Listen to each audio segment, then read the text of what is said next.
Theosophy ವಿದ್ಯಾರ್ಥಿಗಳಾದಂಥ ನಾವು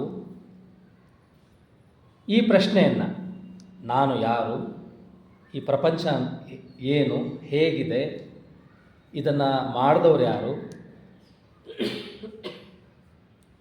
ಇಂಥ ಒಂದು ಪ್ರಶ್ನೆಗಳನ್ನು ಆಳವಾಗಿ ಅಧ್ಯಯನ ಮಾಡ್ತಾ ಹೋದರೆ ಇವೆಷ್ಟು ಮೇಲ್ನೋಟಕ್ಕೆ ಸುಲಭ ಅಂತ ಅನಿಸುತ್ತೋ ಅಷ್ಟೇ ಆಳವಾಗಿ ಯೋಚನೆ ಮಾಡಿದಾಗ ಕಠಿಣವಾಗಿ ನಮಗೆ ಪರಿಣಮಿಸ್ತಾ ಹೋಗುತ್ತೆ.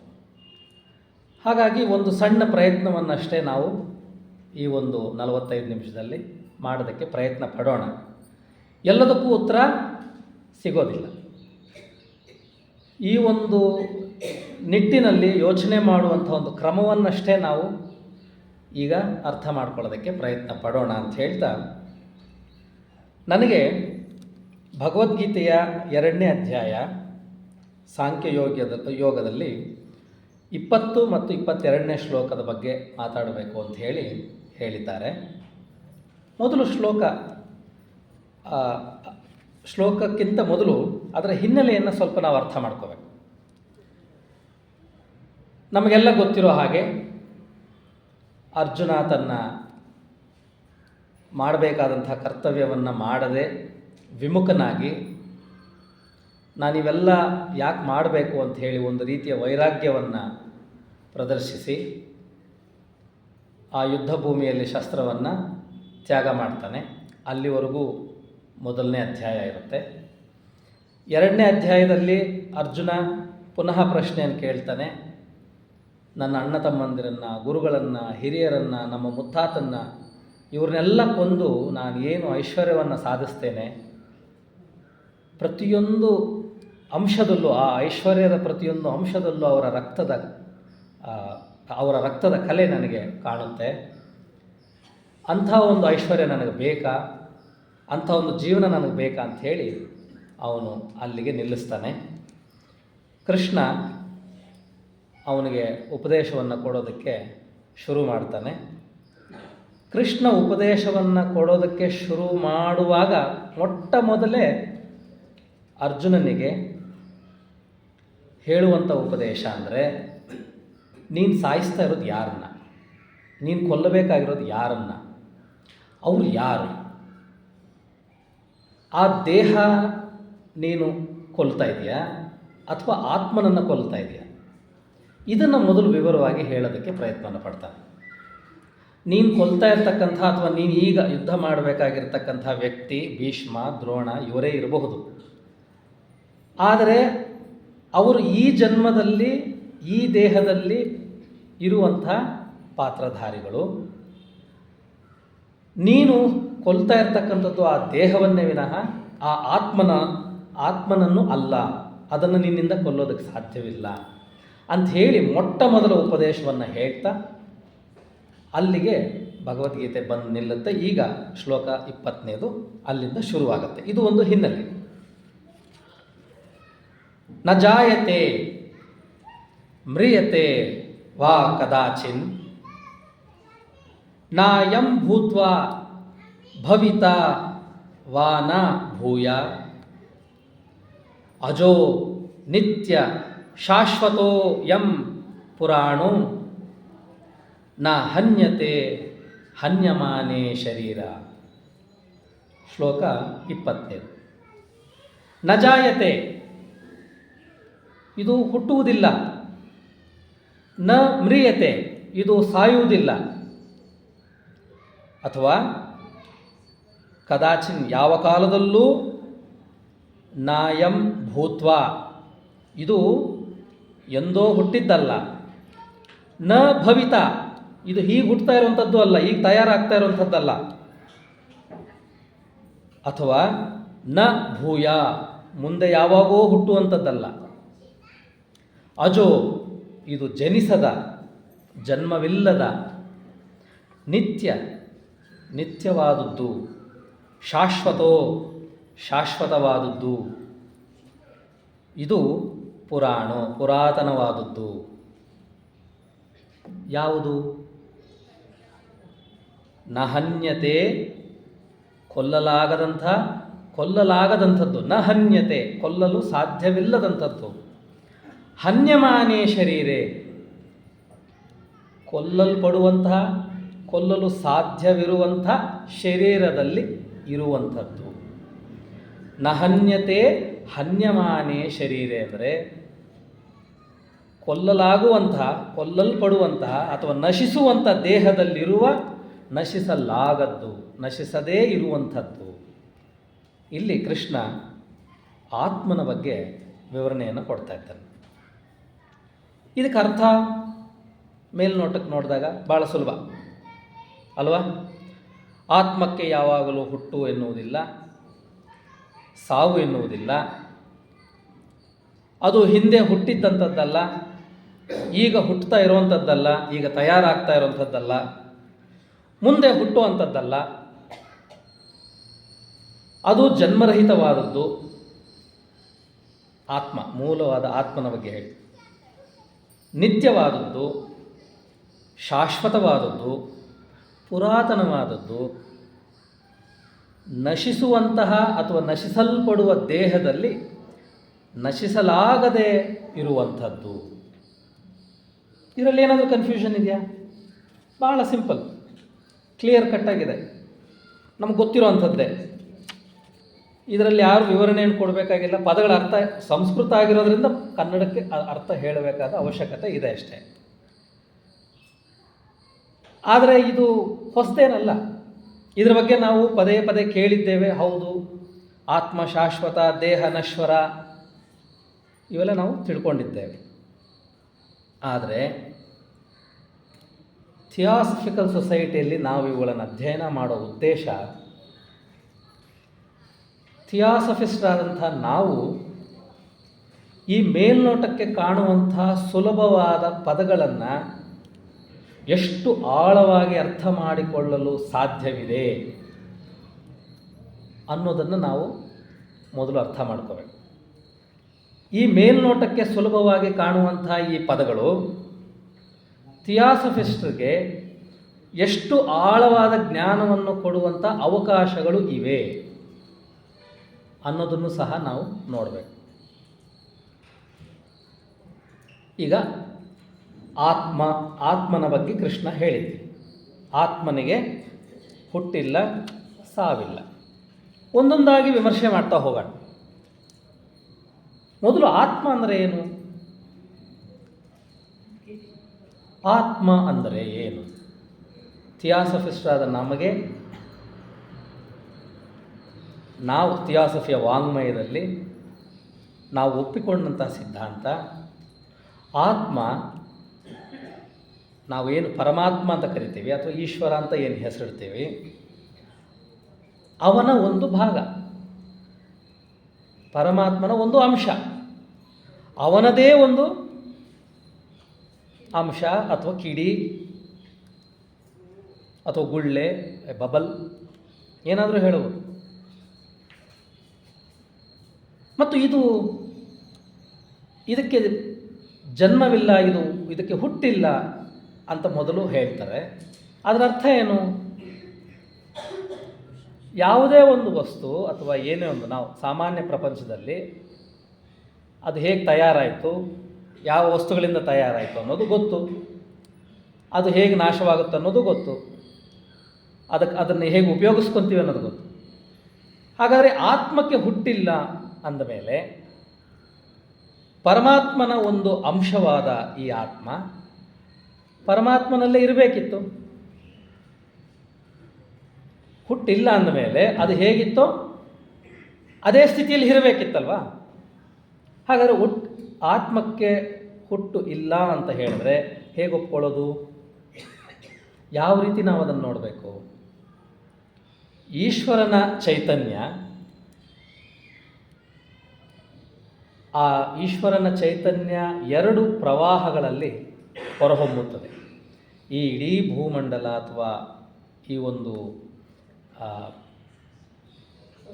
ಸೌರವ್ಯೂಹ, ಇವೆಲ್ಲವುಗಳ ಸೃಷ್ಟಿಗೆ ಮೊದಲು ಇರ್ತಕ್ಕಂತಹ ಒಂದೇ ಒಂದು ಚೈತನ್ಯ, ಈಶ್ವರನ ಚೈತನ್ಯ. ಇದು ಇಲ್ಲಿಂದ ಚೈತನ್ಯದ ಪ್ರವಾಹಗಳು ಹೊರಡುತ್ತವೆ, ಎರಡು ಪ್ರವಾಹಗಳು ಹೊರಡುತ್ತವೆ. ಮೊದಲನೇ ಪ್ರವಾಹದಲ್ಲಿ ಈಶ್ವರನ ಚೈತನ್ಯ ಅವು ಈ ಭೌತಿಕ ವಸ್ತುಗಳ ತಯಾರಿಕೆಯಲ್ಲಿ ತೊಡಗುತ್ತವೆ. ಭೌತಿಕ ವಸ್ತುಗಳು ಅಂದರೆ ಮ್ಯಾಟರ್. ಈಶ್ವರನ ಚೈತನ್ಯವೇ, ಅವನ ಒಂದು ಭಾಗವೇ, ಅವನ ಒಂದು ಅಂಶಗಳೇ ಕಿಡಿಗಳಾಗಿ ಹೊರಹೊಮ್ಮಿ ಆವಾಗೇನಾಗುತ್ತೆ, ಅದು ಎಕ್ಸ್ಪ್ಯಾನ್ಷನ್ ಅಂತ. ಅಂದರೆ ಒಂದು ಸ್ಪೇಸ್, ಕನ್ಫೈನ್ಡ್ ಸ್ಪೇಸಲ್ಲಿರ್ತಕ್ಕಂಥದ್ದು ಒಂದೇ ಬಾರಿ ಸಿಡಿದು ಎಕ್ಸ್ಪ್ಯಾಂಡ್ ಆಗ್ತಾ ಹೋಗುತ್ತೆ. ಇದನ್ನು ವೈಜ್ಞಾನಿಕವಾಗಿ ಬಿಗ್ ಬ್ಯಾಂಗ್ ಅಂತ ಕರೀತಾರೆ. ಇವಾಗ ಇಲ್ಲೇನಾಯಿತು, ಅವನ ಚೈತನ್ಯ ಸಣ್ಣ ಸಣ್ಣ ಕಿಡಿಗಳು ಒಂದಕ್ಕೊಂದು ಸೇರ್ಕೊಂತು, ದೊಡ್ಡ ದೊಡ್ಡ ಗಾತ್ರದ ವಸ್ತುಗಳಾಯಿತು. ಆ ವಸ್ತುಗಳೆಲ್ಲವೂ ಸೇರಿಕೊಂಡು ನಕ್ಷತ್ರಗಳಾದವು. ನಕ್ಷತ್ರಗಳ ಸುತ್ತಲೂ ಗ್ರಹಗಳು, ಗ್ರಹಗಳ ಸುತ್ತು ಮತ್ತು ಉಪಗ್ರಹಗಳು, ಪ್ರತಿಯೊಂದು ಗ್ರಹಗಳಲ್ಲೂ ಹಲವಾರು ವಿಧವಾದ ಭೌತಿಕ ವಸ್ತುಗಳು, ಪಂಚಭೂತಗಳು, ಗಾಳಿ, ನೀರು, ಇವೆಲ್ಲ ಮಣ್ಣು, ಈ ರೀತಿಯ ಭೌತಿಕ ವಸ್ತುಗಳ ಮ್ಯಾಟರ್, ಇವುಗಳ ರಚನೆಯಲ್ಲಿ ಈ ಚೈತನ್ಯ ತೊಡಗಿಕೊಳ್ಳುತ್ತೆ. ನಂತರ ಏನಾಗುತ್ತೆ, ಈಶ್ವರನ ಚೈತನ್ಯ, ಈಶ್ವರನಿಂದ ಚೈತನ್ಯದ ಎರಡನೇ ಪ್ರವಾಹ ಹೊರಡುತ್ತದೆ. ಈ ಎರಡನೇ ಪ್ರವಾಹ ಈಗಾಗಲೇ ಸಿದ್ಧವಾದಂತಹ ಈ ಒಂದು ಮ್ಯಾಟರ್, ಈ ಒಂದು ಭೌತಿಕ ಪ್ರಪಂಚದಲ್ಲಿ ಅದು ಜೀವಿಸಲು ಪ್ರಾರಂಭ ಮಾಡುತ್ತದೆ. ಅದು ಸ್ಪಿರಿಟ್. ಮೊದಲನೇ ಪ್ರವಾಹದಲ್ಲಿ ಉಂಟಾಗಿರುವಂಥದ್ದು ಭೌತಿಕ ವಸ್ತುಗಳು, ಮ್ಯಾಟರ್. ಎರಡನೇ ಪ್ರವಾಹದಲ್ಲಿ ಬಂದಂಥದ್ದು ಸ್ಪಿರಿಟ್. ಈ ಒಂದು ಶಕ್ತಿ ಏನಿದೆ ಅಲ್ಲ, ಈಶ್ವರನ ಚೈತನ್ಯ, ಇದು ಆ ಭೌತಿಕ ವಸ್ತುಗಳನ್ನು ಬಳಸಿಕೊಂಡು ಅದರ ಒಳಗೆ ಹಾದು ಹೊಕ್ಕಾಗಿ ಜೀವಿಸಲು ಪ್ರಾರಂಭಿಸುತ್ತದೆ. ಆವಾಗ ಲೈಫ್ ಸ್ಟಾರ್ಟೆಡ್ ಅಂತ ನಾವು ಕರಿತೀವಿ ಅಲ್ವಾ. ಇವಾಗ ಯಾವಾಗ ಜೀವಿಸಲು ಶುರುವಾಯಿತೋ, ಈಶ್ವರನ ಚೈತನ್ಯ ಭೌತಿಕ ವಸ್ತುಗಳಲ್ಲಿ ಜೀವಿಸಲು ಪ್ರಾರಂಭಿಸಿತೋ, ನಾವು ಅದನ್ನು ಹುಟ್ಟು ಅಂತ ಕರಿಬೋದಾ? ಅದೊಂದು ಹಂತ. ಅದಕ್ಕೂ ಮೊದಲು ಚೈತನ್ಯವಿತ್ತು. ಎಲ್ಲಿತ್ತು? ಈಶ್ವರನಲ್ಲಿ ಒಂದಾಗಿತ್ತು. ಅವನಿಂದ ಹೊರಹೊಮ್ಮಿದ್ದೇ ಹುಟ್ಟು ಅಂತ ಕರೆಯೋದಕ್ಕೆ ಸಾಧ್ಯವಾ? ಅದೂ ಇಲ್ಲ. ಹಾಗಾಗಿ ವಿಜ್ಞಾನದಲ್ಲಿ ಬಿಗ್ ಬ್ಯಾಂಗ್ ಅಂತ ಹೇಳ್ತಾರೆ ವಿನಃ ಅಲ್ಲಿ ಯಾವುದೋ ಒಂದು ವಸ್ತುವಿನ ಕ್ರಿಯೇಷನ್ ಅಂತ ಹೇಳೋದಿಲ್ಲ. ಯಾವುದೂ ಸೃಷ್ಟಿಸಿಲ್ಲ, ಇರುವುದೇ ಒಂದು ವಿಕಾಸವಾಗಿ ಎಕ್ಸ್ಪ್ಯಾಂಡ್ ಆಗ್ತಿದೆ ಅನ್ನೋದು ವಿಜ್ಞಾನವೂ ಸಹ ಒಪ್ಪಿರ್ತಕ್ಕಂಥ ವಿಚಾರ. ಈಗ ಈ ಜೀವಿಸಲು ಶುರು ಮಾಡಿದಂಥ ಈಶ್ವರನ ಒಂದು ಚೈತನ್ಯ, ಇದನ್ನು ನಾವು ಜೀವಾತ್ಮ ಅಂತ ಕರೀಬೋದು. ಹಾಗಾದರೆ ಈ ಜೀವಾತ್ಮನ ಮೂಲಸ್ಥಾನ ಪರಮಾತ್ಮನೇ, ಈಶ್ವರನೇ. ಅದು ಇರುವಂಥದ್ದು, ಮೊದಲೂ ಇತ್ತು, ಈಗಲೂ ಇರುತ್ತೆ, ಮುಂದೇನೂ ಇರುವಂಥದ್ದು. ಹಾಗಾಗಿ ಒಂದು ಕ್ರಿಯೆಯ ಭಾಗವಾಗಿ ಅವನಲ್ಲಿರ್ತಕ್ಕಂಥ ಅಂಶಗಳೇ ಪ್ರವಾಹ ರೀತಿಯಲ್ಲಿ ಹೊರಹೊಮ್ಮಿ, ಅವನಿಂದ ಹೊರಹೊಮ್ಮಿದ ಅಂಶಗಳಿಂದಲೇ ತಯಾರಿಸಲ್ಪಟ್ಟಂತಹ ಈ ಭೂತ ವರ್ಗಗಳಲ್ಲಿ, ಈ ಮ್ಯಾಟರ್ ಭೌತಿಕ ವಸ್ತುಗಳಲ್ಲಿ ನಿವಸಿಸಿ ಜೀವಿಸಿ ಮುಂದೆ ಏನಾಗಬೇಕು ಆ ಕ್ರಿಯೆಯಲ್ಲಿ ತೊಡಗಿಕೊಂಡಿರೋದ್ರಿಂದ ಯಾವುದಕ್ಕೂ ಇಲ್ಲಿ ಹುಟ್ಟು ಅಂತಕ್ಕಂಥದ್ದಿಲ್ಲ, ಬಿಗಿನಿಂಗ್ ಪಾಯಿಂಟ್ ಅಂತಕ್ಕಂಥದ್ದು ಇಲ್ಲ. ಹಾಗಾದರೆ ಮ್ರಿಯತೆ, ಸಾವು ಇಲ್ಲ. ಇದನ್ನು ಹೇಗೆ ಅರ್ಥ ಮಾಡ್ಕೊಳ್ಳೋದು? ಈಗ ಹುಟ್ಟಿಲ್ಲ ಅಂತಂದರೆ ಸರಿ, ಮೊದಲಿಂದಲೂ ಈಶ್ವರನಲ್ಲಿರ್ತಕ್ಕಂಥ ಚೈತನ್ಯವೇ ಇವೆಲ್ಲ ಹೊರಹೊಮ್ಮಿ ಆಗಿರ್ತಕ್ಕಂಥದ್ದು ಒಂದು ವಸ್ತು, ಒಂದು ಮರಳಿನ ಕಣ.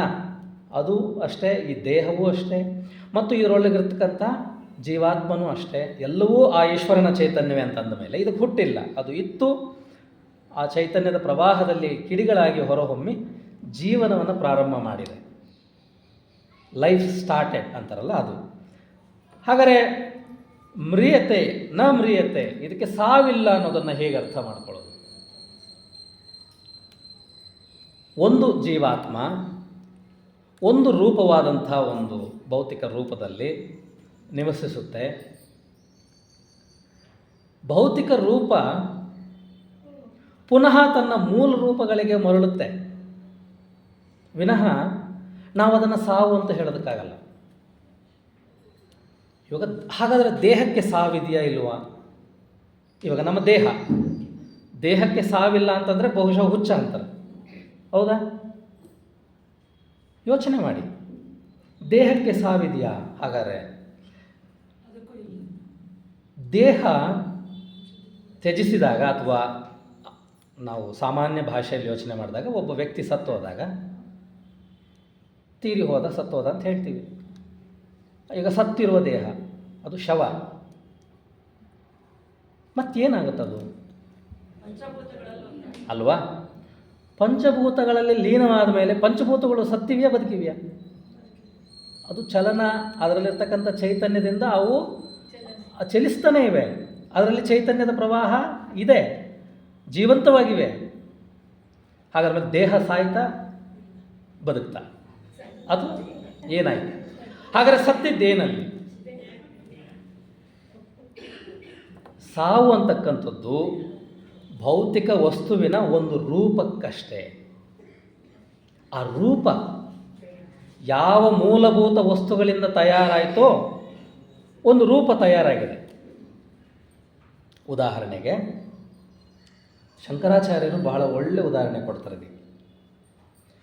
ಮಣ್ಣಿನಿಂದ ಮಡಿಕೆ ಮಾಡಿದ್ವಿ, ಹಣತೆ ಮಾಡಿದ್ವಿ, ಸಣ್ಣ ದೀಪ ಮಾಡಿದ್ವಿ, ಇನ್ನೇನೋ ಹೂವು ಕುಂಡವನ್ನು ಮಾಡಿದ್ವಿ, ಹಲವಾರು ರೂಪಗಳನ್ನು ತಯಾರಿಸ್ತೀವಿ. ಅವೆಲ್ಲ ಒಡೆದೋದ್ಮೇಲೆ ಮತ್ತೆ ಪುನಃ ಏನು ಸಿಗುತ್ತೆ? ಮಣ್ಣು. ಈಗ ಮಣ್ಣಿಗೆ ಸಾವಿತ್ತಾ? ಇಲ್ಲ. ಸಾವು ಯಾವುದಕ್ಕೆ? ಮಡಿಕೆಗೆ, ಕುಂಡಕ್ಕೆ, ದೀಪಕ್ಕೆ, ಹಣತೆಗೆ. ರೂಪಗಳಿಗೆ ಸಾವು ಅಂದರೆ ಕೊನೆ. ರೂಪಗಳು ಕೊನೆಯಾಗುತ್ತವೆ. ಪುನಃ ಆ ಒಂದು ಮೂಲಭೂತ ವಸ್ತುಗಳಿಗೆ ಸೇರುತ್ತವೆ. ಮತ್ತೆ ಅವು ಏನಾಗ್ತವೆ? ಅದೇ ಮೂಲಭೂತ ವಸ್ತುಗಳು ಮತ್ತೊಂದು ರೂಪವನ್ನು ತಯಾರಿಸಲು ಉಪಯೋಗ ಆಗ್ತವೆ. ಹಾಗಾದರೆ ಆ ಮೂಲಭೂತ ವಸ್ತುಗಳಿಗೂ ಸಾವನ್ನೋದಿಲ್ಲ. ಮತ್ತು ಈ ಚೈತನ್ಯ, ಈ ಮೂಲಭೂತ ವಸ್ತುಗಳು, ಭೌತಿಕ ವಸ್ತುಗಳಲ್ಲಿ ಜೀವನವನ್ನು ಮಾಡಲು ಅಥವಾ ಜೀವಿಸಿರ್ತಕ್ಕಂಥ ಈ ಚೈತನ್ಯಕ್ಕೆ ಏನಾಯ್ತು? ಹಾಗಾದರೆ ಒಂದು ಚೈತನ್ಯ ಯಾವುದಾದ್ರೂ ಒಂದು ರೂಪದಲ್ಲಿ, ನಾನು ಮನುಷ್ಯನವ್ರಿಗೂ ಹೋಗಿಲ್ಲ, ಬರೀ ಬೇಸಿಕ್ ಥಿಂಗ್ಸ್ ಅಷ್ಟೇ ಯೋಚನೆ ಮಾಡ್ತಾಯಿದ್ದೆ. ಈಶ್ವರನ ಚೈತನ್ಯ ಒಂದು ಭೌತಿಕ ರೂಪದಲ್ಲಿ ಜೀವನವನ್ನು ಮಾಡಲು ಪ್ರಾರಂಭಿಸಿದಾಗ, ಆ ಭೌತಿಕ ರೂಪಕ್ಕೆ ಕೊನೆ ಅನ್ನೋದು ಬಂದಾಗ, ಆ ಭೌತಿಕ ರೂಪದಲ್ಲಿ ಇರ್ತಕ್ಕಂಥ ಎಲ್ಲ ಸಾಮಗ್ರಿಗಳು ಆಯಾ ಸ್ಥಾನಕ್ಕೆ ಮರಳಿದಾಗ ಚೈತನ್ಯವೂ ಸಹ ತನ್ನ ಸ್ವಸ್ಥಾನಕ್ಕೆ ತೆರಳುತ್ತದೆ ವಿನಃ ಅದಕ್ಕೂ ಸಾವಂತಕ್ಕಂಥದ್ದು ಇಲ್ಲ. ಇದನ್ನು ನಾವು ನ ಮ್ರಿಯತೆ ಅಂದರೆ ಈ ರೀತಿ ನಾವು ಅದನ್ನು ಅರ್ಥ ಮಾಡ್ಕೋಬೇಕು. ಮುಂದೆ ನ ಯಂ ಭೂತ್ವಾ ಭವಿತ ಭೂಯ. ಇದು ಹಿಂದೆ ಯಾವಾಗೋ ಹುಟ್ಟಿದ್ದಲ್ಲ, ಈಗ ಹುಟ್ಟುತ್ತಾ ಇರತಕ್ಕಂಥದ್ದಲ್ಲ, ಮುಂದೆ ಹುಟ್ಟುವುದಲ್ಲ ಅಂತ ಕೃಷ್ಣ ಹೇಳ್ತಾನೆ. ಇದನ್ನು ನಾವು ಹೇಗೆ ಅರ್ಥ ಮಾಡ್ಕೊಳ್ಳೋದು? ಹಿಂದೆ ಹುಟ್ಟಿದ್ದಲ್ಲ ಅಂದರೆ ಈಶ್ವರನ ಚೈತನ್ಯದಿಂದ ಹೊರಟ ಪ್ರವಾಹ ಇದು ಅಲ್ವಾ? ಅದನ್ನು ಹುಟ್ಟು ಅಂತ ನಾವು ಹೇಳ್ಬೋದಲ್ವಾ? ಹೇಳೋದಕ್ಕೆ ಸಾಧ್ಯವಾ? ಈಗ ಉದಾಹರಣೆಗೆ ಈ ಟ್ಯೂಬಲ್ಲಿ ಬಬಲ್ಸ್ ಟ್ಯೂಬ್ಸ್ ಬರ್ತಾವೆ ಗೊತ್ತಾ, ಮಕ್ಕಳಾಡೋದು, ಅದರಲ್ಲಿ ಸೋಪ್ ವಾಟರ್ ಇರುತ್ತೆ. ಒಂದು ಕಡ್ಡಿ ಅದ್ದು ತೆಗೆದು ಗಾಳಿ ಊದಿದಾಗ ಬುಗ್ಗೆಗಳು ಎದ್ದೇಳ್ತವೆ. ಆ ಒಂದು ಬುಗ್ಗೆಗಳು ನೀವು ಗಾಳಿ ಊದಿದಾಗ ಸೃಷ್ಟಿ ಆಯಿತು ಅಂತ ಅನ್ಕೊತೀವಿ ನಾವು, ಹೌದಾ? ಅವು ಕ್ರಮೇಣ ಹೋಗ್ತಾ ಹೋಗ್ತಾ ಹೋಗ್ತಾ ಯಾವುದಕ್ಕೋ ತಾಕಿ, ಕೈಗೋ ಇನ್ನೊಂದಕ್ಕೋ ತಾಗಿ ಅದು ನೆಲದ ಮೇಲೆ ಬಿದ್ದು ಒಡೆದು ಹೋಗ್ತವೆ. ಹೌದಾ? ನಮಗೆ ಕಾಣ್ತಾ ಇರೋದೇನು? ಆ ಬುಗ್ಗೆಯನ್ನು ಊದಿದ್ದು, ಆ ಗುಳ್ಳೆಗಳು ಎದ್ದಿದ್ದು, ಆ ಒಂದು ಕಡ್ಡಿಯಿಂದ ಹೊರಹೊಮ್ಮಿದ್ದು, ಅದು ಗಾಳಿಯಲ್ಲಿ ತೇಲಿದ್ದು, ಕೊನೆಗೆಲ್ಲೋ ಒಂದು ಪಟ್ಟಂತ ಹೊಡೆದಿದ್ದು. ಇದಿಷ್ಟು ನೋಡ್ತೀವಿ ನಾವು. ಈಗ ಈ ಪ್ರಪಂಚದಲ್ಲಿ ನಾವು ನೋಡ್ತಾ ಇರೋದು ಅದೇ. ಜನ್ಮ ನಮ್ಮ ಕಾಣ್ತಾ ಇದೆ, ಸಾವು ಕಾಣ್ತಾ ಇದೆ, ಇದಿಷ್ಟು ನಡೀತಾ ಇದೆ ಅಲ್ವಾ? ಈ ಮೇಲ್ನೋಟಕ್ಕೆ ಗುಳ್ಳೆಗಳು ಕಡ್ಡಿಯಿಂದ ಗಾಳಿ ಊದಿದಾಗ ಎದ್ದು ಬಂದು ಅವು ಎಲ್ಲೋ ಟಚ್ ಆಗಿ ಪಟ್ ಅಂತ ಹೊಡೆಯೋದು, ಇದು ನಮ್ಮ ಕಣ್ಣಿಗೆ ಕಾಣ್ತಾ ಇದೆ. ಅದೇ ರೀತಿ ಜನ್ಮವನ್ನು ಪಡೆಯುವುದು, ಸಾವನ್ನು ಅಪ್ಪುವುದು ಕಣ್ಣಿಗೆ ಕಾಣ್ತಾ ಇದೆ. ಹಾಗಾಗಿ ಇದಕ್ಕೊಂದು ಜನ್ಮ, ಅದೊಂದು ಸಾವು ಅಂತ ನಾವು ಹೇಳ್ತೀವಿ. ಕಣ್ಣಿಗೆ ಕಾಣದೇ ಇರತಕ್ಕಂಥದ್ದು ಆ ಗುಳ್ಳೆ ಎದ್ದೇಳಲು ಬೇಕಾದಂತಹ ನೀರು, ಅದರಲ್ಲಿರೋ ಸೋಪು, ನಾವು ಊದಿದ ಗಾಳಿ. ಅದು ಹೋಗಿ ಪಟ್ಟಂತ ಹೊಡೆದ ಮೇಲೆ ಗಾಳಿಯಲ್ಲಿ ಲೀನವಾಯಿತು, ಸೋಪ್ ವಾಟರ್ ಅಲ್ಲೇ ಮೆತ್ಕೊಂಡಿದೆ, ನೀರು ಅಲ್ಲಿ ಸ್ವಲ್ಪ ಹೊತ್ತಿಗೆ ಆವಿ ಆಗುತ್ತೆ. ಆವಿ ಆದಮೇಲೆ ನೀರು ಸತ್ತೋಗುತ್ತಾ? ಇಲ್ಲ. ಆವಿ ಆದಮೇಲೆ ನೀರು ಪುನಃ ಗಾಳಿಯನ್ನೇ ಸೇರಿಕೊಂಡಿದೆ, ಸೋಪು ಭೂಮಿಗೆ ಮೆತ್ಕೊಂಡಿದೆ. ಹೌದಾ? ಈಗ ಹುಟ್ಟನ್ನೋದು ಯಾವುದು, ಸಾವು ಅನ್ನೋದು ಯಾವುದು? ರೂಪಗಳು ಶುರುವಾಯಿತು, ಕೊನೆಯಾಯಿತು. ಈಗ ಹಿಂದೆ ಹುಟ್ಟಿದ್ದಿಲ್ಲ ಅಂತಂದ ಮೇಲೆ ಗುಳ್ಳೆ ನಮ್ಮ ಕಣ್ಣಿಗೆ ಕಾಣದ್ದನ್ನೇ ನಾವು ಹುಟ್ಟು ಅಂತ ಹೇಳೋದಕ್ಕಾಗಲ್ಲ ಅಲ್ವಾ? ಅದರ ಹಿಂದೆ ಅದಿತ್ತು, ಅದು ಎಲ್ಲೋ ಶುರು ಆಗಲಿಲ್ಲ, ಅದೆಲ್ಲೋ ಹುಟ್ಟಲಿಲ್ಲ. ಮತ್ತು ಈಗ ಹುಟ್ಟುವಂಥದ್ದಲ್ಲ, ಈಗ ವರ್ತಮಾನ ಸ್ಥಿತಿಯಲ್ಲಿ ನಾವು ನೋಡ್ತಾ ಇದ್ದೇವೆ ಅಷ್ಟೇ. ಅದೊಂದು ಗುಳ್ಳೆ ಗಾಳಿಗೆ ಹಾರ್ತಾ ಇದೆ, ಇದು ಅದರ ಹುಟ್ಟಲ್ಲ. ಈ ಸ್ಥಿತಿಯಲ್ಲಿ ಅದು ಇದೆ, ವರ್ತಮಾನ ಸ್ಥಿತಿಯಲ್ಲಿ ಅದು ಇದೆ. ಮುಂದೆ ಹುಟ್ಟುವಂಥದ್ದಲ್ಲ. ಅಂದರೆ ಮರಳಿ ಈ ಒಂದು ಗುಳ್ಳೆ ಇನ್ನೊಂದು ರೂಪವನ್ನು ಪಡೆಯುವಂಥದ್ದಾಗಲಿ ಅಥವಾ ಅಲ್ಲಿಂದ ಮುಂದುವರಿಯುವಂಥದ್ದಾಗಲಿ ಇಲ್ಲ. ಅದು ಕೊನೆಯಾದಾಗ ಪುನಃ ಮೂಲಭೂತ ವಸ್ತುಗಳಿಗೇ ಸೇರುತ್ತೆ ವಿನಃ ಅದು ಅಲ್ಲಿ ಅದನ್ನು ಹುಟ್ಟು ಅಂತ ಕರೆಯೋದಕ್ಕೆ ಸಾಧ್ಯವಿಲ್ಲ ಅಲ್ವಾ? ಇವಾಗ ಗುಳ್ಳೆಯಾಗೇ ಇದ್ದು ಇನ್ನೇನಾದರೂ ಆಗಿದ್ದಿದ್ರೆ ಮತ್ತೆ ಮುಂದಕ್ಕೆ ಇನ್ನೊಂದು ರೂಪ ಹುಟ್ಟಿತು ಅಂತ ಹೇಳ್ಬೋದು. ಇಲ್ಲ, ಪ್ರತಿಯೊಂದು ರೂಪವು ಕೊನೆಯಾಗಿ ಮೂಲಭೂತ ವಸ್ತುಗಳಿಗೆ ಸೇರಲೇಬೇಕು. ಹಾಗಾಗಿ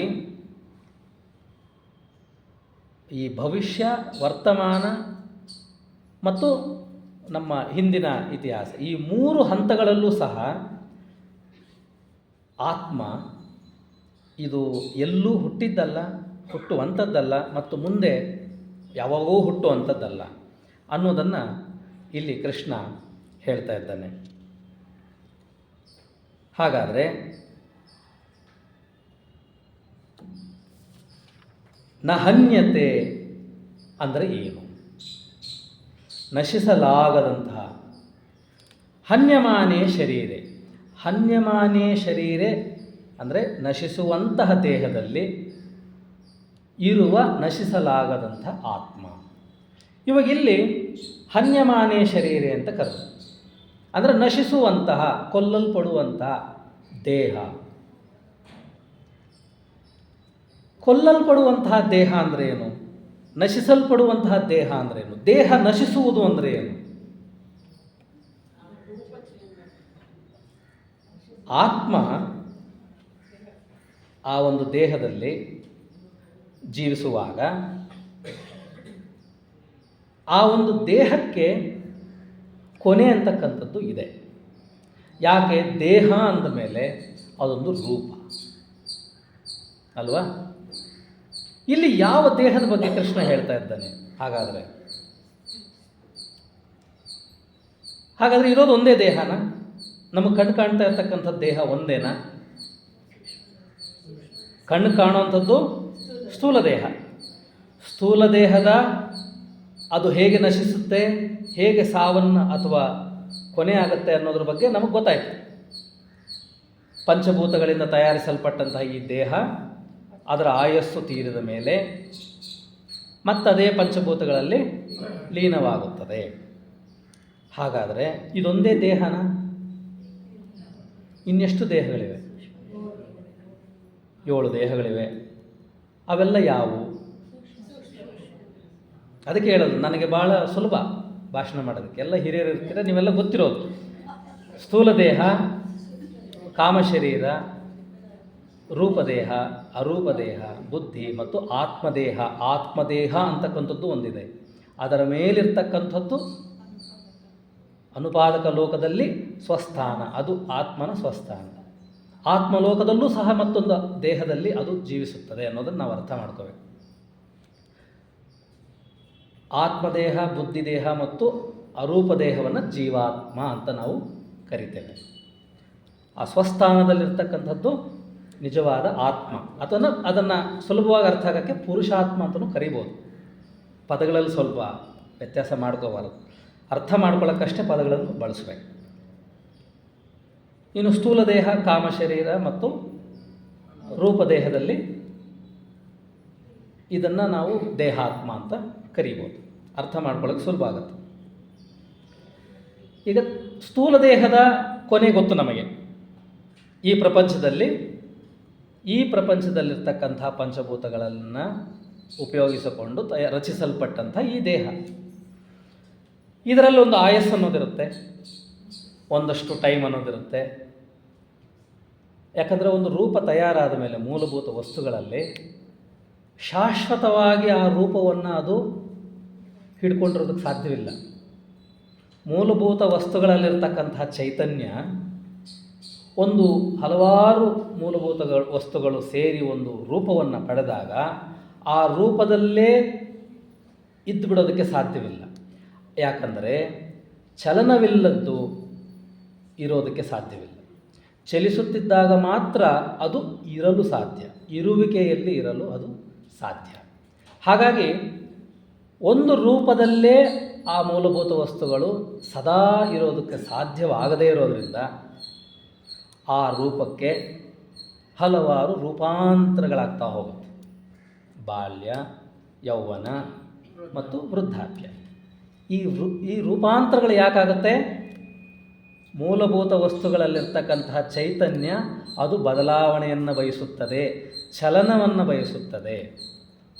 ಅದು ಯಥಾಸ್ಥಿತಿಯಲ್ಲಿ ಇರಲು ಸಾಧ್ಯವಿಲ್ಲ. ಬೆಳವಣಿಗೆಗೆ ಬೇಕಾಗಿರ್ತಕ್ಕಂಥ ಆಹಾರವನ್ನು ನಾವೇನು ತಗೊತೀವಿ, ಆ ಆಹಾರದಲ್ಲಿರ್ತಕ್ಕಂಥ ಮೂಲಭೂತ ವಸ್ತುಗಳೂ ಸಹ ಒಂದು ಸಮಯದ ನಂತರ ಆ ರೂಪವನ್ನು ಬಿಟ್ಟು ಹೋಗಲು ಪ್ರಯತ್ನಿಸುತ್ತವೆ, ಬಿಟ್ಟು ಹೋಗುತ್ತವೆ.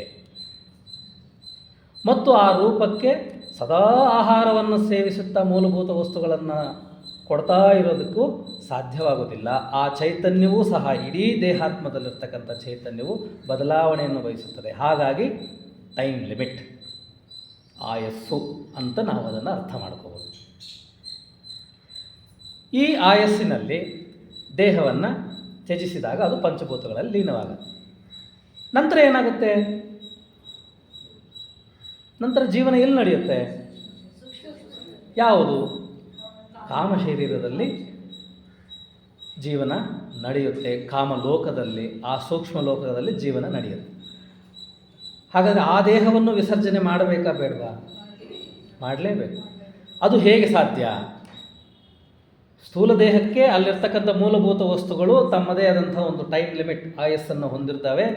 ಆ ಟೈಮ್ ಮುಗಿದ ಮೇಲೆ ಅದಷ್ಟಕ್ಕೆ ಅದು ಕಳಚಿ ಹೋಗುತ್ತೆ. ಹಾಗಾದರೆ ಕಾಮಶರೀರ ಕರಗಬೇಕಂದ್ರೆ ಏನು ಮಾಡಬೇಕು? ಟೈಮ್ ಲಿಮಿಟ್ ಇಲ್ಲ ಅಲ್ಲಿ. ಪ್ರತಿಯೊಬ್ಬ ವ್ಯಕ್ತಿ ತನ್ನ ಸ್ಥೂಲ ಶರೀರದಲ್ಲಿ ತಾನು ಜೀವಿಸಿರ್ತಕ್ಕಂತಹ ಕಾಲದಲ್ಲೇ ತನ್ನ ಕಾಮಶರೀರವನ್ನು, ತನ್ನ ರೂಪದೇಹವನ್ನು, ತನ್ನ ಅರೂಪದೇಹದಲ್ಲಿರ್ತಕ್ಕಂಥ ಅಂಶಗಳನ್ನು ಕ್ರೋಢೀಕರಿಸಿಕೊಳ್ಳುತ್ತಾ ಇರುತ್ತಾನೆ. ಎಷ್ಟು ಕಾಮದೇಹವನ್ನು ನೀವು ಬೆಳೆಸಿಕೊಂಡಿರ್ತೀರೋ ಅಷ್ಟು ಕಾಲ ಆ ಎಲ್ಲ ಅಂಶಗಳು ಕರಗಿ ಹೋಗುವ ತನಕ ಅಂತಂದರೆ ಅವುಗಳ ಅವಶ್ಯಕತೆ ಇಲ್ಲದೇ ಹೋದಾಗ ಆ ದೇಹವು ಕರಗಿ ಹೋಗುತ್ತದೆ. ಈ ರೀತಿ ನಾವು ಅದನ್ನು ಅರ್ಥ ಮಾಡ್ಕೋಬೇಕು. ಭಾಳ ವಿಸ್ತಾರವಾಗಿ ನಾನು ಇದ್ರ ಬಗ್ಗೆ ಹೇಳಬಲ್ಲೆ, ಆದರೆ ಇಷ್ಟನ್ನು ಮಾತ್ರ ಅರ್ಥ ಮಾಡ್ಕೋಬೇಕು. ಕಾಮಶರೀರ ಎಷ್ಟು ಬೆಳೆಸ್ಕೊಂಡಿರ್ತೀವೋ ಅಷ್ಟು ಕಾಲ ಆ ವ್ಯಕ್ತಿ ಆ ಒಂದು ಕಾಮಲೋಕದಲ್ಲಿ ಜೀವನವನ್ನು ಮಾಡಬೇಕಾಗತ್ತೆ. ಅದೇ ರೀತಿ ಆಲೋಚನೆಗಳಿಂದ ನಾವೆಷ್ಟು ನಮ್ಮ ರೂಪದೇಹವನ್ನು ಬೆಳೆಸಿಕೊಂಡಿರ್ತೀವೋ ಅಷ್ಟು ಅಂಶಗಳನ್ನು ಕಳೆಯುವ ತನಕ, ಸವೆಯುವ ತನಕ ನಾವು ಆ ದೇಹದಲ್ಲಿ ಜೀವಿಸಬೇಕಾಗುತ್ತದೆ. ಆ ಅಂಶಗಳೇ ಬಿಲ್ಡಿಂಗ್ ಬ್ಲಾಕ್ಸ್, ಅಂದರೆ ಮೂಲಭೂತ ವಸ್ತುಗಳು. ಹೇಗೆ ಸ್ಥೂಲ ಲೋಕದಲ್ಲಿ ಮೂಲಭೂತ ವಸ್ತುಗಳಿವೆಯೋ ಪಂಚಭೂತಗಳು, ಅದೇ ರೀತಿ ಅವುಗಳಿಗೆ ಸಮಾನಾಂತರವಾದಂಥ ಅಂಶಗಳು ಎಲ್ಲ ಸೂಕ್ಷ್ಮ ಲೋಕಗಳಲ್ಲೂ ಇರೋದರಿಂದ ಆ ಅಂಶಗಳಿಂದಲೇ ಈ ದೇಹಗಳು ರಚಿಸಿರುತ್ತವೆ. ಈ ರೀತಿ ಹನ್ಯಮಾನಿ ಶರೀರೆ ಅಂದರೆ ನಶಿಸುವಂತಹ ದೇಹ ಅಂದರೆ ದೇಹದ ಅಂಶಗಳಲ್ಲಿರ್ತಕ್ಕಂಥ ಚೈತನ್ಯ ಅಲ್ಲ ನಶಿಸುವಂಥದ್ದು, ಅಂಶಗಳಿಂದ ತಯಾರಾದಂಥ ರೂಪಗಳು ನಶಿಸಿ ಹೋಗುತ್ತವೆ. ಇಂಥ ನಶಿಸಲ್ಪಡುವಂತಹ ದೇಹಗಳಲ್ಲಿ ನಹನ್ಯತೆ, ನಶಿಸಲಾಗದೇ ಇರತಕ್ಕಂಥದ್ದು ಆತ್ಮ. ಯಾಕೆ ನಶಿಸಲಾಗದೇ ಇದೆ?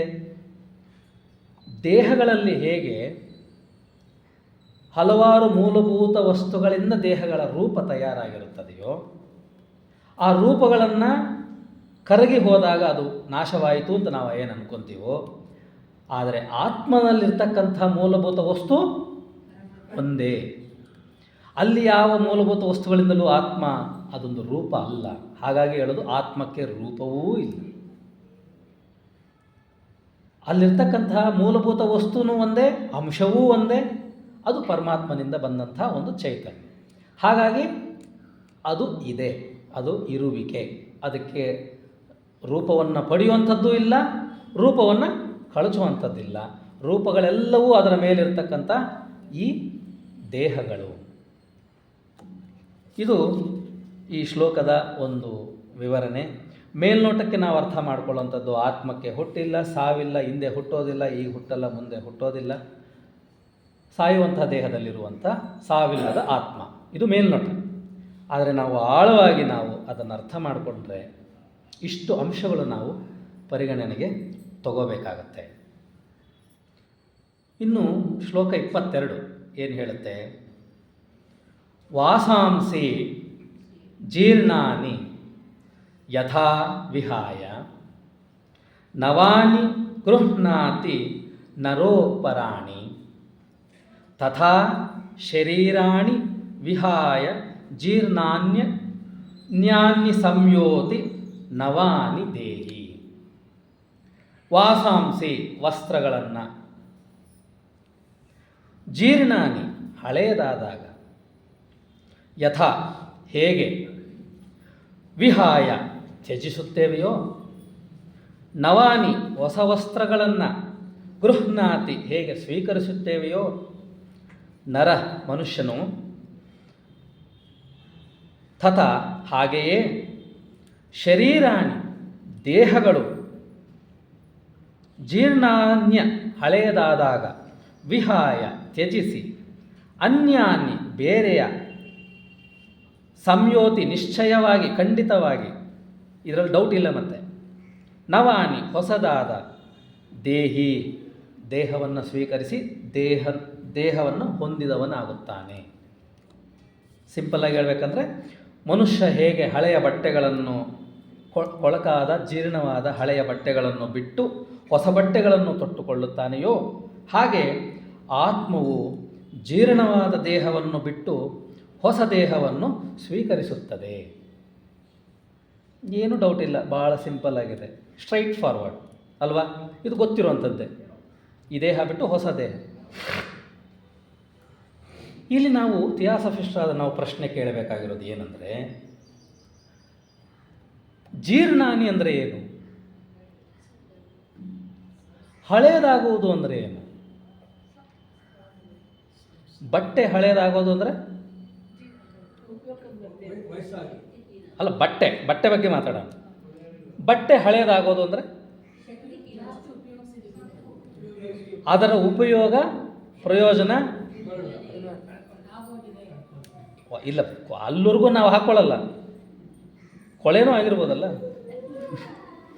ಅದು ಹೋಗಿತೀವಿ ಮತ್ತೆ ಹಾಕ್ಕೊತೀವಿ. ಇರಲಿ, ಒಂದು ಶರ್ಟು ಎಲ್ಲರಿಗೂ ಹಾಕ್ತೀನಿ, ಅದರ ಉಪಯೋಗ ಇರೋವರೆಗೂ. ಜೀರ್ಣಾನಿ ಅಂದರೆ ಯಾವುದು ಜೀರ್ಣವಾಗಿರೋದಲ್ಲಿ ಅದರ ಉದ್ದೇಶ, ಅದರ ಕೆಲಸ, ಆ ಬಟ್ಟೆ, ಅದರ ಉದ್ದೇಶ, ಅದರ ಕೆಲಸ ಎಲ್ಲಿವರೆಗೂ ಇರುತ್ತದೆಯೋ, ಎಲ್ಲಿ ಮುಗಿಯುತ್ತದೆಯೋ ಅಲ್ಲಿವರೆಗೂ ಅದು ನಮಗೆ ಉಪಯೋಗ ಇದೆ. ಆದಮೇಲೆ ಅದರ ಮತ್ತೆ ಮನೆ ಒರೆಸೋಕ್ಕೆ ಕೆಲಸಕ್ಕೆ ಬರುತ್ತೆ, ಅಲ್ಲಿಗೆ ಹಾಕ್ಕೊಂತೀವಿ ಅಲ್ವಾ? ಹಾಕ್ಕೊಳ್ಳೋಕೆ ಕೆಲಸಕ್ಕೆ ಬರೋರ್ಗೂ ಹಾಕ್ಕೊತೀವಿ, ಮತ್ತು ಮುಂದಕ್ಕೂ ಏನಕ್ಕೋ ಕೆಲಸಕ್ಕೆ ಬರುತ್ತೆ. ಅದು ಇನ್ನೂ ಮುಗಿದಿಲ್ಲ ಅದ್ರ ಕಥೆ.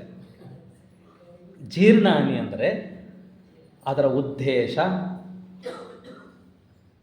ತೀರುವ ತನಕ, ಉದ್ದೇಶ ತೀರಿದ ಮೇಲೆ. ಇದು ಬಟ್ಟೆ.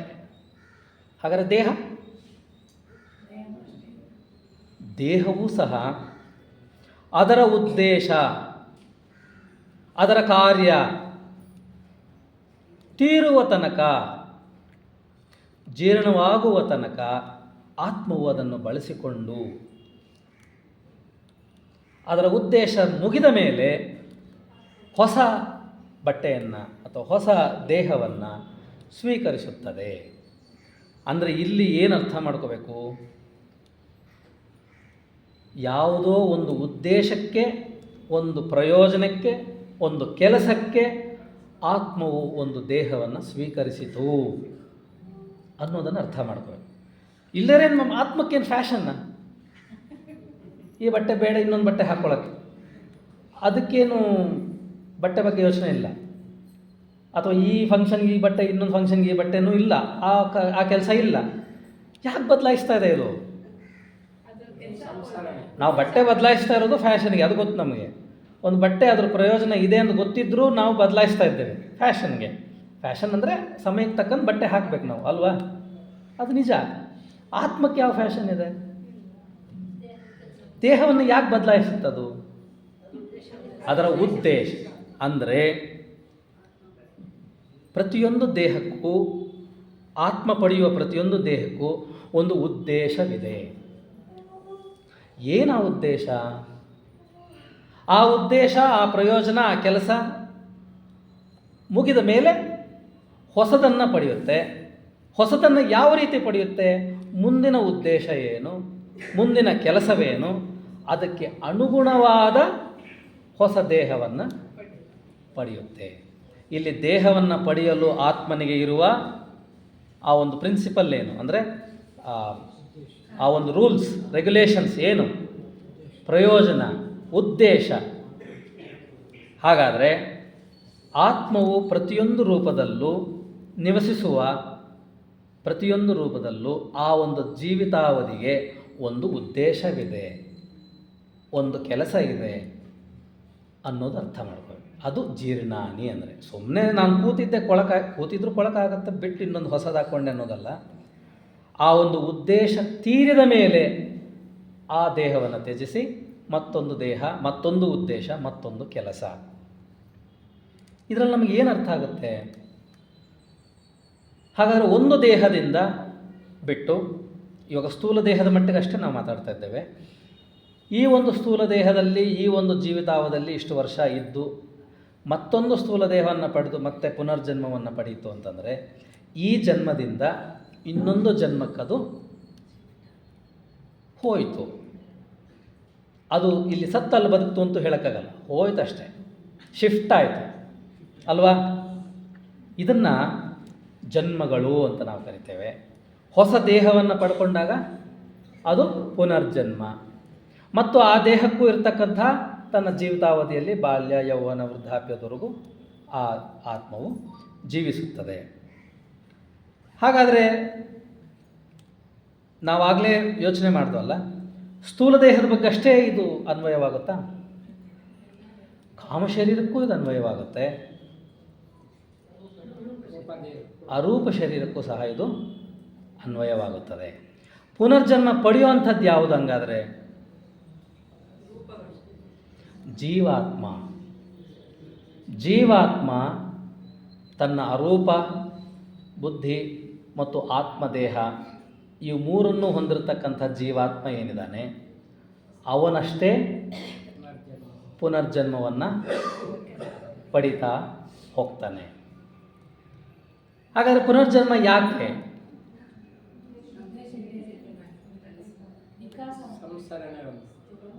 ಜೀವಾತ್ಮ ಸ್ಥೂಲ ದೇಹವನ್ನು, ಕಾಮಶರೀರವನ್ನು, ಮನೋದೇಹವನ್ನು, ಕೆಳಮನೋದೇಹವನ್ನು ಬಿಟ್ಟು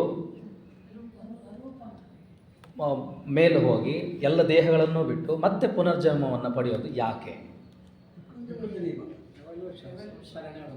ಪ್ರಕೃತಿ ನಿಯಮ ಸರಿ, ನಿಯಮ ಪ್ರಕಾರ ನಡೀತಾ ಇದೆ. ಆದರೆ ಯಾಕೆ ನಾವು ಕೊನೆವರೆಗೂ ಹೋಗೋದೇ ಬೇಡ. ಒಂದು ಹಂತದಲ್ಲಿ ನಾವಾಗಲೇ ಮಾತಾಡಿದ್ವಿ, ಒಂದು ದೇಹವನ್ನು ಬಿಟ್ಟು ಮತ್ತೊಂದು ದೇಹಕ್ಕೆ ಹೋಗೋದು ಆ ದೇಹದ ಉದ್ದೇಶ, ಕೆಲಸ ಅಥವಾ ಅದರ ಪ್ರಯೋಜನ ಏನಿತ್ತು ಅದು ತೀರಿ ಹೋದ ಮೇಲೆ ಅಲ್ವಾ?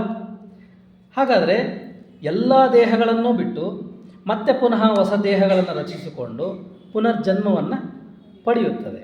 ಅಂದರೆ ಆ ಇಡೀ ಒಂದು ಜನ್ಮದಲ್ಲಿ ಸ್ಥೂಲ ದೇಹವನ್ನು ಮತ್ತು ಎಲ್ಲ ದೇಹಗಳಲ್ಲೂ ಸಹ ಅದು ಜೀವಿಸಿ ತ್ಯಜಿಸಿ ಮುಂದೆ ಹೋದಾಗ ಪ್ರತಿಯೊಂದು ದೇಹದಲ್ಲೂ ಪ್ರಯೋಜನಗಳು, ಉದ್ದೇಶಗಳು ಈಡೇರಿತು ಅಥವಾ ಈಡೇರಿದ ಮೇಲೆ ಅಂತ ಅರ್ಥ. ಹಾಗಾದರೆ ಪುನರ್ಜನ್ಮ ಸಿದ್ಧಾಂತದಲ್ಲಿ ಹೇಳಿದ ಹಾಗೆ ಈ ಒಂದು ಜನ್ಮದಿಂದ ಇನ್ನೊಂದು ಜನ್ಮವನ್ನು ಪಡೆಯುವಂಥದ್ದು ಅಥವಾ ಮುಂದುವರಿಯುವಂಥದ್ದು ಇದು ಸುಮ್ಮನೆ ಯಾವುದೋ ಒಂದು ಚಟುವಟಿಕೆಯ ರೂಪದಲ್ಲಲ್ಲ, ಇದಕ್ಕೊಂದು ಉದ್ದೇಶವಿದೆ. ಹಾಗಾದರೆ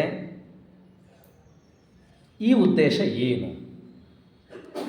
ಯಾವ ಉದ್ದೇಶಕ್ಕಾಗಿ ಈ ರೀತಿ ಆತ್ಮ ಹಲವಾರು ದೇಹಗಳನ್ನು ರಚಿಸಿಕೊಂಡು ಅಲ್ಲಿ ಜೀವಿಸಿ ಮತ್ತು ಆ ದೇಹಗಳನ್ನು ಬಿಟ್ಟು ಮುಂದೆ ಮತ್ತೆ ಹೊಸ ದೇಹಗಳನ್ನು ಪಡೀತಾ ಹೋಗುತ್ತೆ? ಇದರ ಮೂಲ ಉದ್ದೇಶ ಏನಂದರೆ, ಎರಡು ಮೂಲ ಉದ್ದೇಶಗಳು ಇಲ್ಲಿ ನಮಗೆ ಕಾಣುತ್ತವೆ. ಒಂದು ಪ್ರಜ್ಞೆಯ ವಿಕಾಸ. ಇದನ್ನು ಯಾವ ರೀತಿ ನಾವು ಅರ್ಥ ಮಾಡ್ಕೋಬೇಕು ಅಂದರೆ, ಸಮಯ ಇಲ್ಲ, ಭಾಳ ಸಂಕ್ಷಿಪ್ತವಾಗಿ ನಾನು ಈ ಎರಡು ವಿಚಾರಗಳನ್ನು ಹೇಳೋದಕ್ಕೆ ಪ್ರಯತ್ನ ಪಡ್ತೀನಿ. ಪ್ರಜ್ಞೆಯ ವಿಕಾಸ, ಆತ್ಮ ಅಂತಕ್ಕಂಥದ್ದು ಈಶ್ವರನ ಅಂಶ, ಅದಕ್ಕೊಂದು ಪ್ರಜ್ಞೆ ಅಂತಕ್ಕಂಥದ್ದು, ಕಾನ್ಷಿಯಸ್ನೆಸ್ ಅಂತಕ್ಕಂಥದ್ದು ಇರುತ್ತೆ. ಆ ಒಂದು ಪ್ರಜ್ಞೆ ಹಲವಾರು ಹಂತಗಳಲ್ಲಿ ಕೆಲಸ ಮಾಡ್ತಾ ಹೋಗುತ್ತೆ. ಹಾಗೆ ಸ್ಥೂಲ ಲೋಕದಲ್ಲೂ ಸಹ ಒಂದು ಪ್ರಜ್ಞೆ ಬೆಳವಣಿಗೆಯನ್ನು ಪಡ್ಕೊಂಡಿರುತ್ತೆ. ಆ ಪ್ರಜ್ಞೆ ಎಷ್ಟರ ಮಟ್ಟಿಗೆ ಅದು ಬೆಳೆಸಿಕೊಳ್ತಾ ಹೋಗುತ್ತದೆಯೋ ಅಷ್ಟರ ಮಟ್ಟಿಗೆ ಆ ಒಂದು ಪರಮಾತ್ಮ ಅಥವಾ ಯೂನಿವರ್ಸಲ್ ಕಾನ್ಷಿಯಸ್ನೆಸ್ ಅಂತ ಏನು ಕರಿತೀವಿ, ಅದರೊಂದಿಗೆ ತನ್ನ ಒಂದು ಇರುವಿಕೆಯನ್ನು, ಸಮತ್ವವನ್ನು ಸಾಧಿಸಲು ಸಾಧ್ಯವಾಗುತ್ತದೆ. ಅಂದರೆ ಪ್ರಜ್ಞೆ ಇದೆ, ಆ ಪ್ರಜ್ಞೆಯ ಬೆಳವಣಿಗೆ ಆದಾಗ ತನ್ನ ವಿಶಾಲವಾದಂಥ ಒಂದು ಪರಮಾತ್ಮನ ಪ್ರಜ್ಞೆ ಅದರೊಂದಿಗೆ ಒಂದಾಗಲು ಸಾಧ್ಯವಾಗುತ್ತೆ ಅಥವಾ ಅದನ್ನು ಅರಿಯಲು ಸಾಧ್ಯವಾಗುತ್ತೆ. ಅದನ್ನು ಅರಿಯುವುದೇ ಆ ಕ್ಷಣವೇ ಆತ್ಮನ ಸಾಕ್ಷಾತ್ಕಾರ ಅಂತ ನಾವು ಕರೆಯುವುದು. ಆ ಸಾಕ್ಷಾತ್ಕಾರವಾಗುವ ತನಕ ಆ ಪ್ರಜ್ಞೆ ವಿಕಾಸವಾಗಬೇಕು. ಈಗ ಉದಾಹರಣೆಗೆ ಒಂದು ಕಲ್ಲಿದೆ, ಕಲ್ಲಲ್ಲೂ ಸಹ ಚೈತನ್ಯವಿದೆ. ಅಲ್ಲಿ ಪ್ರಜ್ಞೆ ಎಷ್ಟರ ಮಟ್ಟಿಗೆ ವಿಕಾಸವಾಗಿದೆ, ಕಲ್ಲಲ್ಲಿ ಆ ಚೈತನ್ಯದ ಆ್ಯಕ್ಟಿವಿಟಿ ಎಷ್ಟಿದೆಯೋ ಅಷ್ಟರ ಮಟ್ಟಿಗೆ ಮಾತ್ರ, ಮುಂದಕ್ಕೆ ಗೊತ್ತಿಲ್ಲ ಅದಕ್ಕೆ ಅಲ್ವಾ? ಹೊಡೆದ್ರೆ ಪೀಸ್ ಆಗುತ್ತೆ, ಇಲ್ಲದ್ರೆ ಹಂಗೆ ಇರುತ್ತೆ. ಗಾಳಿ ಮಳೆಗೆ ಅದು ಏನಾಗುತ್ತೋ ಅದಾಗ್ತಾ ಹೋಗುತ್ತೆ. ಸಸಿಗಳು, ಅವುಗಳಲ್ಲಿ ಪ್ರಜ್ಞೆ ಎಷ್ಟರ ಮಟ್ಟಿಗೆ ವಿಕಾಸವಾಗಿದೆ, ಇರುವ ಸ್ಥಳದಲ್ಲೇ ಇದ್ದರೂ ಆಹಾರವನ್ನು ಹೇಗೆ ಪಡೆಯುವುದು, ಬೆಳವಣಿಗೆ ಹೇಗಾಗೋದು, ಸೂರ್ಯನ ಬೆಳಕನ್ನು ಹೇಗೆ ತಗೊಳ್ಳೋದು, ಅಷ್ಟರ ಮಟ್ಟಿಗೆ ಅದರ ಪ್ರಜ್ಞೆ ವಿಕಾಸವಾಗಿದೆ. ಪ್ರಾಣಿಗಳು ಮತ್ತು ಹೇಗೆ ಆಹಾರವನ್ನು ಪಡೆಯೋದು, ಇನ್ನೊಂದು ಪ್ರಾಣಿಯನ್ನು ಹೇಗೆ ತಿನ್ನುವುದು, ಹೇಗೆ ಜೀವನವನ್ನು ಮಾಡೋದು, ಹೇಗೆ ಸಂಸಾರವನ್ನು ಮಾಡೋದು, ಮಕ್ಕಳನ್ನು ಮಾಡೋದು ಹೇಗೆ, ಅಷ್ಟರ ಮಟ್ಟಿಗೆ ಅದರ ಪ್ರಜ್ಞೆ ವಿಕಾಸವಾಗಿದೆ. ಇನ್ನು ಮನುಷ್ಯ ಇವೆಲ್ಲವನ್ನೂ ಮೀರಿ ಜೀವನವನ್ನು ಮಾಡೋದು ಹೇಗೆ, ಆಹಾರವನ್ನು ಸಂಪಾದನೆ ಮಾಡೋದು, ಈ ಪ್ರಜ್ಞೆಯನ್ನೆಲ್ಲವನ್ನೂ ತಿಳ್ಕೊಂಡು ತನ್ನ ಕೋಪ, ದ್ವೇಷ, ಪ್ರೀತಿ ಮಾಡೋದು, ಭಾವನೆಗಳು, ಅಲ್ಲಿವರೆಗೂ ಅವನ ಪ್ರಜ್ಞೆ ಬೆಳವಣಿಗೆಯಾಗಿದೆ. ಬುದ್ಧಿ, ವಿದ್ಯಾಭ್ಯಾಸ, ಓದೋದು, ಅಲ್ಲಿಂದ ಪಡೆದಂಥ ಜ್ಞಾನ, ಅಲ್ಲಿಂದ ಪಡೆದಂಥ ಒಂದು ಅನುಭಾವ ಇವುಗಳೆಲ್ಲ ಬೆಳೆಸಿಕೊಂಡು ಪ್ರಜ್ಞೆ ಅಲ್ಲಿವರೆಗೂ ಬೆಳೆಸಿಕೊಂಡಿರ್ತಾನೆ. ನಂತರ ಯೋಗ, ಧ್ಯಾನ, ಹಠಯೋಗ ಈ ಎಲ್ಲ ಪದ್ಧತಿಗಳಿಂದ ತನ್ನ ಪ್ರಜ್ಞೆಯನ್ನು ತನ್ನ ಆತ್ಮನ ಮಟ್ಟದವರೆಗೂ ಬೆಳೆಸಿಕೊಳ್ಳುವ ಸಾಧ್ಯತೆ ಇದೆ. ಇದು ಪ್ರಜ್ಞೆಯ ವಿಕಾಸ. ಹಾಗಾದರೆ ಮನುಷ್ಯನ ಜನ್ಮವನ್ನು ಪಡೆದ ತಕ್ಷಣ ಇಷ್ಟೂ ಪ್ರಜ್ಞೆ ಆ ಆತ್ಮಕ್ಕೆ ಹೊಂದಿರುತ್ತದೆ? ಇಲ್ಲ. ಇದು ಹಂತ ಹಂತವಾಗಿ ಬೆಳೆಯುವಂಥದ್ದು. ಇದು ಪ್ರಜ್ಞೆಯ ವಿಕಾಸ ಸಂಕ್ಷಿಪ್ತವಾಗಿ. ಇನ್ನು ಆತ್ಮನ ವಿಕಾಸ ಅಂದರೆ ಏನು? ಎರಡನೇದು ಆತ್ಮನ ವಿಕಾಸ ಅಂತ ಹೇಳಿದೆ.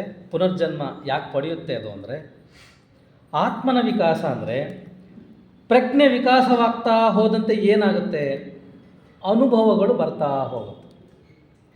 ಈ ಅನುಭವಗಳಿಂದ ಆತ್ಮನು ಅನುಭಾವವನ್ನು ಪಡೆಯುತ್ತಾನೆ. ಅನುಭವಗಳು ಎಕ್ಸ್ಪೀರಿಯನ್ಸಿಂದ ನಮಗೆ ವಿಸ್ಡಮ್, ಅನುಭಾವ, ಜ್ಞಾನ ಅಂತಲೂ ಕರೀಬೋದು. ಅದಕ್ಕಿಂತ ಹೆಚ್ಚಿನ ಒಂದು ಪದ ಬಳಸಬೇಕು ಅಂದರೆ ವಿಸ್ಡಮ್ ಅಂತ. ಇಂಟೆಲಿಜೆನ್ಸ್ಗಿಂತ ದೊಡ್ಡ ಪದ ಅದು. ಆ ಅನುಭಾವವನ್ನು ಪಡೆಯುತ್ತೆ. ಹಾಗಾದರೆ ಆತ್ಮಕ್ಕೆ ಅನುಭವ ಯಾಕೆ ಬೇಕು?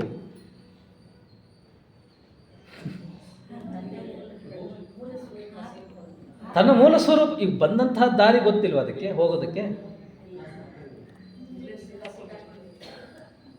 ಬಂದಂಥ ದಾರಿ ಗೊತ್ತಿಲ್ವ ಆತ್ಮಕ್ಕೆ? ಮತ್ತು ಇಲ್ಲೆಲ್ಲ ಇಷ್ಟೆಲ್ಲ ಜನ್ಮಗಳನ್ನೆತ್ತಿ ಅನುಭವಗಳನ್ನು ಪಡ್ಕೊಂಡು ಏನು ಕೆಲಸ ಇತ್ತು ಅದಕ್ಕೆ? ಈ ಅನುಭವಗಳಿಂದ ಅನುಭವವನ್ನು ಪಡೆಯೋದಕ್ಕೆ ಅದರ ಉದ್ದೇಶ ಏನು ಅಂತಂದರೆ, ಒಂದು ಮರದಿಂದ ಒಂದು ಬೀಜ ಗಾಳಿಗೆ ತೂರಿ ಎಲ್ಲಾದರೂ ಬಿದ್ದಿರ್ಬೋದು ಅಲ್ವಾ? ಮತ್ತು ಆ ಬೀಜದಲ್ಲಿ ಇನ್ನೊಂದು ಮರವಾಗುವ ಶಕ್ತಿ ಅಡಗಿರುತ್ತೆ. ಆದರೆ ಆ ಶಕ್ತಿ ಹೊರಹೊಮ್ಮಬೇಕಾದರೆ, ವಿಕಾಸವಾಗಬೇಕಾದರೆ, ಪ್ರಕಟಗೊಳ್ಳಬೇಕಾದರೆ ಅದಕ್ಕೆ ಬೇಕಾದಂಥ ಗಾಳಿ, ನೀರು, ಪೋಷಕಾಂಶಗಳು ಎಲ್ಲವೂ ಸಿಕ್ಕಾಗ ಮಾತ್ರ ಅದು ತನ್ನ ಇಡೀ ಶಕ್ತಿಯನ್ನು ಪ್ರದರ್ಶಿಸಿಕೊಳ್ಳೋದಕ್ಕೆ ಸಾಧ್ಯವಾಗುತ್ತೆ. ಈ ರೀತಿ ಆತ್ಮವು ತನ್ನೊಳಗಿರ್ತಕ್ಕಂಥ ಪರಮಾತ್ಮನ ಚೈತನ್ಯ ಸಂಪೂರ್ಣವಾಗಿ ಹೊರಹೊಮ್ಮಬೇಕಾದರೆ ಅದಕ್ಕೆ ಪ್ರತಿಕೂಲವಾದಂಥ ಹಲವಾರು ಅನುಭವಗಳು ಆಗ್ತಾ ಹೋಗಬೇಕು. ಈ ಅನುಭವಗಳನ್ನು ಪಡೆಯುವಂಥದ್ದೇ ಈ ಜನ್ಮಗಳ ಸರಣಿ. ಹಲವಾರು ಜನ್ಮಗಳಲ್ಲಿ ಪ್ರತಿ ಜನ್ಮದಲ್ಲೂ ಪಡೆದಂಥ ಅನುಭವಗಳನ್ನು ಶೇಖರಿಸಿ ಮುಂದಿನ ಜನ್ಮಕ್ಕೆ ಅದು ಆತ್ಮವು ಸಾಗುತ್ತದೆ. ಈ ರೀತಿ ಅನುಭವವನ್ನು ಪಡೆಯುತ್ತಾ ಕೊನೆಗೆ ತನ್ನ ಸಾಕ್ಷಾತ್ಕಾರವನ್ನು ಅದು ಸೇರಿ ಪರಮಾತ್ಮನಲ್ಲಿ ಒಂದಾಗುವುದೇ ಈ ಒಂದು ಜನ್ಮಗಳ ರಹಸ್ಯ ಅಂತಕ್ಕಂಥದ್ದು ಥಿಯಾಸಫಿಸ್ಟ್ ನಾವು ಅರ್ಥ ಮಾಡ್ಕೋಬೇಕು. ಅದನ್ನು ಜೀವನ್ಮುಕ್ತ ಸ್ಥಿತಿ ಅಂತ ನಾವು ಕರೀಬೋದು. ಇನ್ನು ಇದರಿಂದ ಮುಂದೆ ಹಲವಾರು ವಿಚಾರಗಳಿವೆ. ಜೀವನ್ಮುಕ್ತ ಸ್ಥಿತಿಯನ್ನು ಹೊಂದಿದ ಮಾತ್ರಕ್ಕೆ ಜನ್ಮಗಳ ಈ ಸರಣಿಯನ್ನು ತಪ್ಪಿಸಿಕೊಂಡಂತಹ ಮಾತ್ರಕ್ಕೆ ಅಲ್ಲಿ ಕೊನೆಯಾಗೋದಿಲ್ಲ. ಅಲ್ಲಿಂದ ಆ ಜೀವಾತ್ಮ ಏನು ಮಾಡಬೇಕು, ಮುಂದೆ ಯಾವ ರೀತಿ ಅದರ ಬೆಳವಣಿಗೆ ಇದೆ ಅಂತಕ್ಕಂಥದ್ದು ಇನ್ನೂ ಬಹಳ ವಿಸ್ತಾರವಾಗಿ ನಮಗೆ ಪುನರ್ಜನ್ಮ ಸಿದ್ಧಾಂತದಲ್ಲಿ ಸಣ್ಣ ಪುಸ್ತಕ, ಅದನ್ನು ತಾವೆಲ್ಲ ಓದಿದಾಗ ಇನ್ನೂ ಹೆಚ್ಚಿನ ಒಂದು ಜ್ಞಾನ ಸಿಗುತ್ತದೆ.